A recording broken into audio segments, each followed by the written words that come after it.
Harold Dean Clouse Jr. and Tina Linn crossed paths while residing in New Smyrna Beach, Florida, where their families also lived. Their encounter took place in 1978 when Tina was 15 years old and Dean was 19. Interestingly, Dean's sister happened to be dating Tina's brother, leading to a connection between the two families. Following a whirlwind romance, Dean and Tina decided to tie the knot on June 25, 1979, at the Volusia County Courthouse. They welcomed their daughter, Holly Marie, into the world on January 24, 1980, and were renowned among their acquaintances for their unwavering dedication as parents. Before relocating to Texas, the Clouse family resided with Tina's sister, Sherry Lynn. In the summer of 1980, they embarked on a move to Lewisville, Texas, a suburb within the Dallas metropolitan area.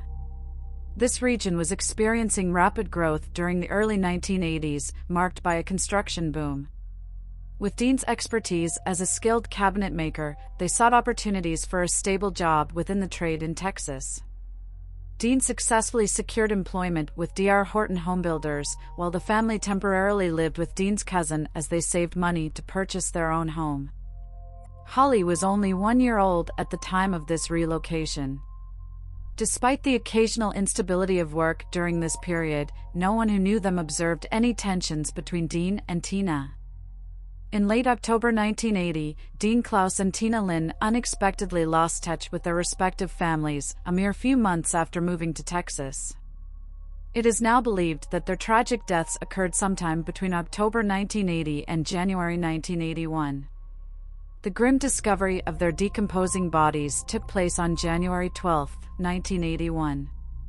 The Clouses were last seen alive in Lewisville, Texas, and the circumstances leading to their presence in undeveloped and marshy woodlands north of Houston, approximately 250 miles away from their last known address, remain unknown.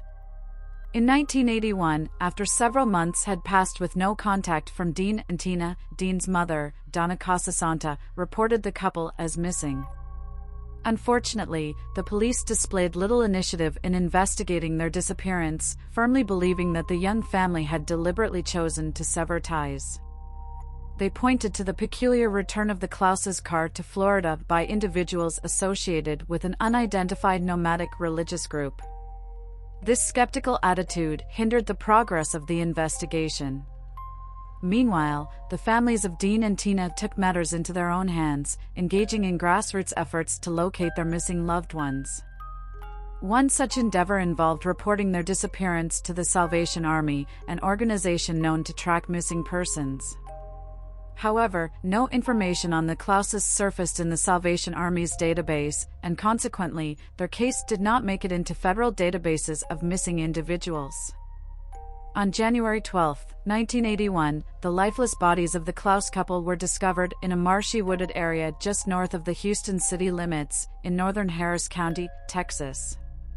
The identification of the deceased individuals had not yet been established at that time.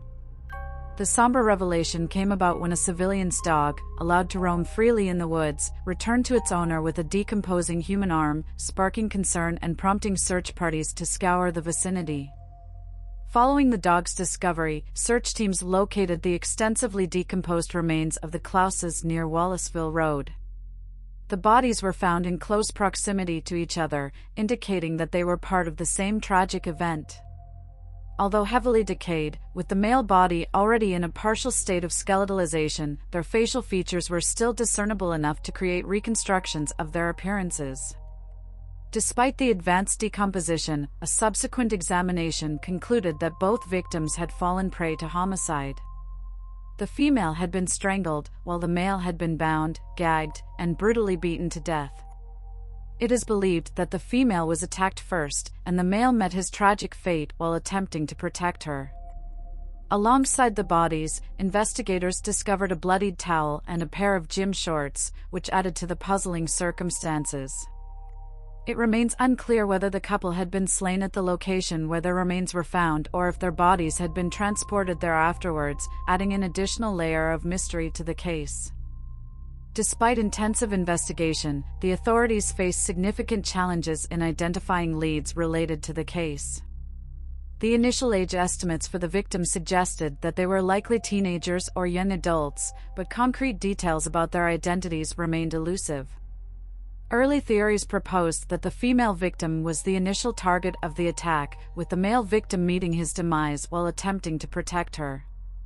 Forensic artist Mary Mize, working for Harris County, created facial reconstructions of the victims in hopes of generating leads. However, these efforts proved fruitless, primarily due to the fact that the Clouse couple had not yet established strong connections in Texas at the time of their tragic deaths.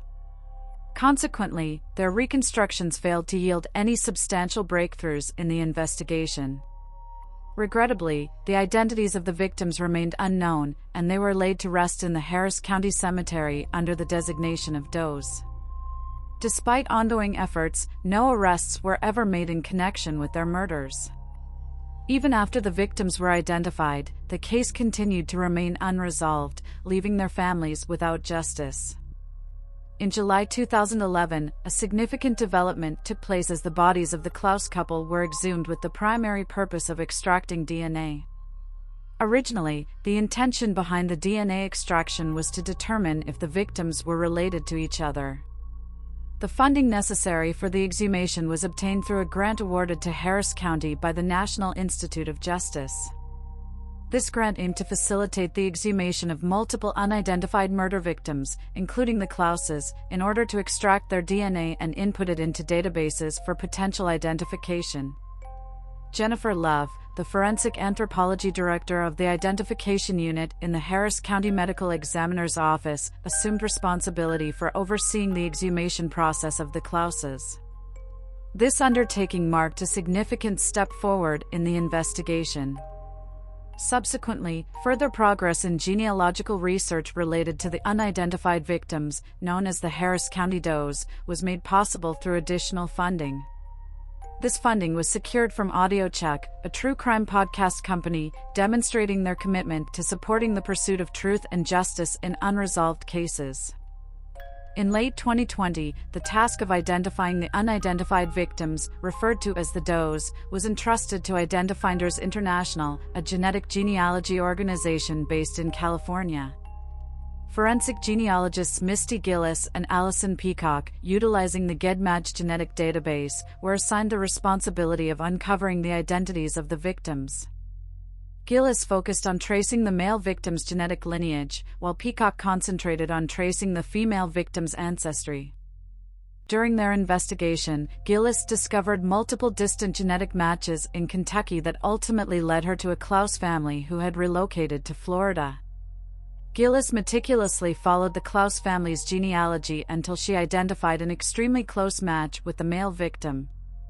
Peacock, acting as the representative for both herself and Gillis, contacted Debbie Brooks, Dean's sister, and inquired about any family members who had disappeared more than 40 years ago. Brooks provided Peacock and Gillis with information about Dean, which enabled them to identify Dean Clouse Jr. within a mere 10 days of their investigation. Shortly after, Tina Clouse's identity was also confirmed, resulting in the identification of both Harris County does within a few weeks of reopening their cases. On January 12, 2021, which marked the 40th anniversary of the discovery of their remains, Dean and Tina Clouse were publicly identified by the Texas Attorney General's Cold Case Unit. Until that moment, Donna Casasanta, Dean's mother, had held on to hope that her son was still alive. Following the identifications, Peacock continued to work on the case, serving as the Clouse family's spokesperson and advocate. Family members of the deceased traveled to Houston to visit the location where the bodies were found, as well as their final resting places. The Clouse and Linn families, in mutual agreement, decided to lay the couple to rest together, acknowledging their enduring connection even in death. Following the identification of Dean and Tina's bodies, the investigation shifted its primary focus towards locating their missing daughter, Holly Marie. However, no evidence of a baby's remains was found alongside or near the couple's remains, and no cases matching Holly Marie's circumstances had emerged. When Allison Peacock delivered the news to the Clouse family, Debbie Brooks inquired about the baby's whereabouts, prompting Peacock's surprised response, "What baby?" Various theories were proposed regarding Holly Marie's fate, including the possibility that her small body had been carried away by scavenging animals or that investigators had overlooked her at the scene. Another increasingly popular theory suggested that the killers had kidnapped the baby, which gained widespread acceptance after Holly Marie was eventually found alive. It was later discovered that Holly Marie had been left at a church in Arizona shortly after her parents' murders. Two white-robed and barefoot women, claiming to be part of a nomadic religious group, were responsible for leaving her there. Allison Peacock, along with her organization Family History Detectives, and the Clouse family continued their tireless efforts to locate Holly Marie. The Hope for Holly DNA project was launched as part of their ongoing initiatives. Information regarding Holly's case was released to the public, including her last known whereabouts in Lewisville, Texas. An age progression image created by the National Center for Missing and Exploited Children was distributed to the media. Additionally, several family members submitted DNA samples to genealogy websites like Ancestry.com, hoping to find a match with Holly Marie. Numerous women from different parts of the country contacted Peacock, believing they might be Holly. Peacock diligently tested and eliminated several individuals who matched the circumstances but were hesitant to cooperate with law enforcement. On June 7, 2022, coinciding with Dean's birthday, Holly Marie was miraculously found alive in Oklahoma at the age of 42. Throughout the search for Holly Marie, it was speculated that if she were still alive, she might not be aware of her true identity or past. This hypothesis turned out to be accurate. During the investigation into her disappearance, confusion arose regarding the spelling of her name, whether it was Holly or Holly. When authorities requested her birth certificate, they discovered that it had been sealed due to adoption. Out of respect for Holly Marie's privacy, only limited details about her life have been disclosed. It has been reported that she has lived a fulfilling life, having been married for 20 years and being a mother to 5 children and 2 young grandchildren. Due to the ongoing investigation into her parents' deaths, information about her childhood is being kept confidential. It has been clarified that her adoptive family was never considered a suspect in her case. The church that took in Holly had facilitated her adoption to a family, and both the church and the adoptive family were unaware of how she came into the possession of the church and the nomadic group. Holly Marie has had the opportunity to connect with her biological family through virtual meetings on platforms like Zoom. The National Center for Missing and Exploited Children will fund a visit to Florida, allowing her to meet her biological family in person. Following her safe recovery, the Hope for Holly project was renamed the Dean and Tina Linn Clouse Memorial Fund, shifting its focus to identifying other unidentified deaths.